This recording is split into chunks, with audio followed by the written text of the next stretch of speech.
नमस्कार। आज हम एक ऐसी जबरदस्त कहानी सुनने वाले हैं कि कैसे पहली बार किसी ने हमारे अपने ग्रह, हमारी पृथ्वी के आकार का पता लगाया। ये कहानी है सिर्फ एक छड़ी, एक परछाई और इंसान के कमाल के दिमाग की। चलिए साथ मिलकर इस सफर पर चलते हैं। तो चलिए शुरू करते हैं।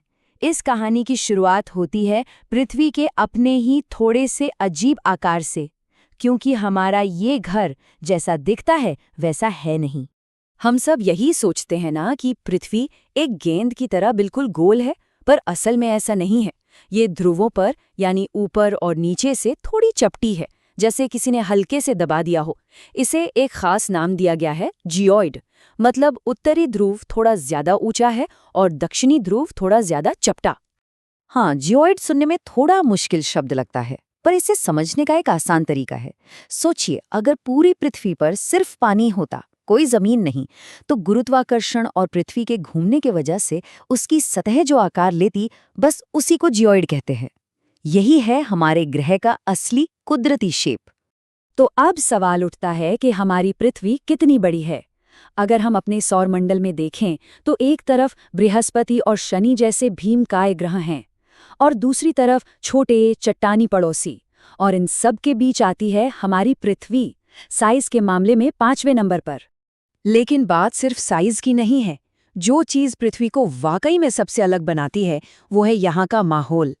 यहाँ का वायुमंडल सांस लेने के लिए एकदम सही है। यहाँ की सतह पर पानी बहता है। ये वो चीजें हैं जो इसे पूरे ब्रह्मांड में एक नायाब हीरा बनाती हैं। ये एक ऐसा परफेक्ट कॉम्बिनेशन है जिसने यहाँ जिंदगी को पनपने का मौका दिया। और ये सब हमें एक बहुत बड़े सवाल पर ले आता है। जरा सोचिए, आज से 2000 साल से भी पहले, जब कोई सैटेलाइट नहीं थी, कोई मॉडर्न टेक्नोलॉजी नहीं थी, तब किसी ने ये कैसे पता लगाया कि हमारी दुनिया आखिर है कितनी बड़ी? मतलब सिर्फ कुछ छड़ियों, बनती बिगड़ती परछाइयों और अपने दिमाग का इस्तेमाल करके भला कोई पूरे के पूरे ग्रह को कैसे नाप सकता है? सुनने में ही नामुमकिन लगता है ना? पर यकीन मानिए, ये हुआ था, और ये इंसानी दिमाग की सबसे बड़ी जीतों में से एक था। और इस कहानी के हीरो हैं एक ग्रीक विद्वान जिनका नाम था एराटोस्थेनीज। वो कोई राजा या योद्धा नहीं थे, बल्कि अलेक्जेंड्रिया की मशहूर लाइब्रेरी के हेड लाइब्रेरियन थे। एक ऐसा इंसान जिनके मन में सवालों की कोई कमी नहीं थी। तो एराटोस्थेनीज ने किया क्या? उनकी तरकीब कमाल की और साथ ही बेहद सरल थी। उन्होंने एक बड़ी अजीब सी बात नोट की कि साल के एक खास दिन 21 जून को सिएन नाम के शहर में दोपहर के वक्त कुओं के अंदर कोई परछाई नहीं बनती थी। इसका मतलब सूरज ठीक सिर के ऊपर होता था। लेकिन उसी दिन और उसी वक्त उत्तर में बसे अलेक्जेंड्रिया शहर में एक सीधी खड़ी छड़ी की परछाई बन रही थी। बस यही वो पल था जिसने सब कुछ बदल दिया। और यहीं पर एराटोस्थेनीज के दिमाग की बत्ती जली। उन्होंने सोचा, सूरज तो इतना दूर है कि उसकी किरणें धरती पर लगभग सीधी एक दूसरे के समानांतर आती हैं। तो अगर एक जगह परछाई नहीं है और दूसरी जगह है, तो इसका मतलब सिर्फ एक हो सकता है कि धरती की सतह सपाट नहीं बल्कि घुमावदार है, और परछाई का जो कोण बन रहा है वो असल में पृथ्वी के केंद्र से उन दो शहरों के बीच का कोण है।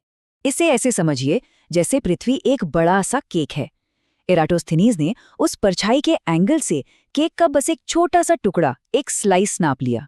अब अगर उस एक स्लाइस का एंगल पता है और उस स्लाइस की चौड़ाई मतलब दोनों शहरों के बीच की दूरी पता है, तो बस थोड़ी से गुणा भाग करके पूरे केक का घेरा यानी पृथ्वी की परिधि का पता लगाया जा सकता है। कितना शानदार आइडिया था। तो ये तो हुई 2000 साल पुरानी बात।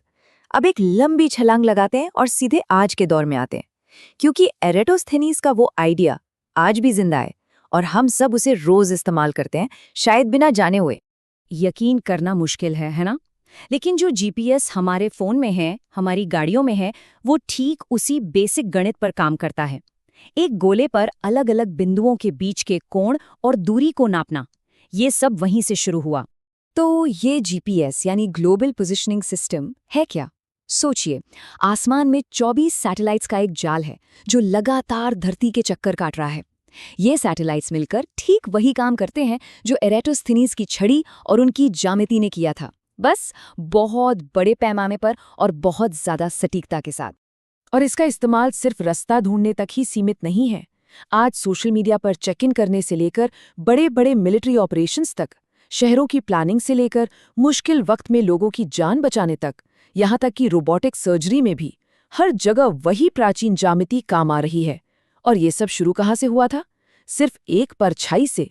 तो हमने ये तो जान लिया कि पृथ्वी को नापा कैसे गया। अब जरा उन नंबर्स पर भी एक नज़र डाल लेते हैं जो हमें बताते हैं कि हमारा ये घर, हमारी ये दुनिया असल में कितनी बड़ी है। सबसे पहले वो नंबर जिसकी तलाश में एरेटोस्थनीज थे, भूमध्य रेखा पर पृथ्वी का घेरा। और सबसे कमाल की बात जानते हैं क्या है? उनकी कैलकुलेशन आज के सटीक माप के बहुत बहुत करीब थी।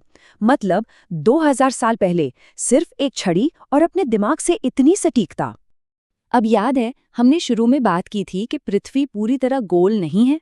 ये नंबर उसी बात का सबूत है। ध्रुवों के बीच का व्यास भूमध्य रेखा के व्यास से थोड़ा कम है। ये वही जियोइड शेप है जिसके बारे में हमने जाना था। और अब बात करते हैं पृथ्वी के वजन की, इसके द्रव्यमान की। ये नंबर इतना ज्यादा बड़ा है कि इसे ठीक से सोच पाना भी मुश्किल है। इससे बस ये अंदाजा लगता है कि हम कितने विशाल और भारी ग्रह पर रहते हैं। और आखिर में पृथ्वी की कुल सतह का एरिया, ये वही पूरा कैनवस है जिसकी पहली माप सिर्फ एक छोटी सी परछाई देखकर की गई थी। वाकई ये सोचना भी हैरान कर देता है। तो इस पूरी कहानी से हमें क्या सीखने को मिलता है? यही कि एरेटोस्थेनेज ने दुनिया को देखने का हमारा नजरिया बदल दिया। और ये सब शुरू हुआ एक मामूली सी चीज को ध्यान से देखकर और एक सवाल पूछकर। यह हमें सोचने पर मजबूर करता है कि आज हमारे आसपास ऐसी कौन सी साधारण सी चीजें हैं जिन्हें देखकर शायद हम भी कोई बड़ा सवाल पूछ सकते हैं। कोई ऐसा सवाल जो हमारे भविष्य को एक नई दिशा दे दे।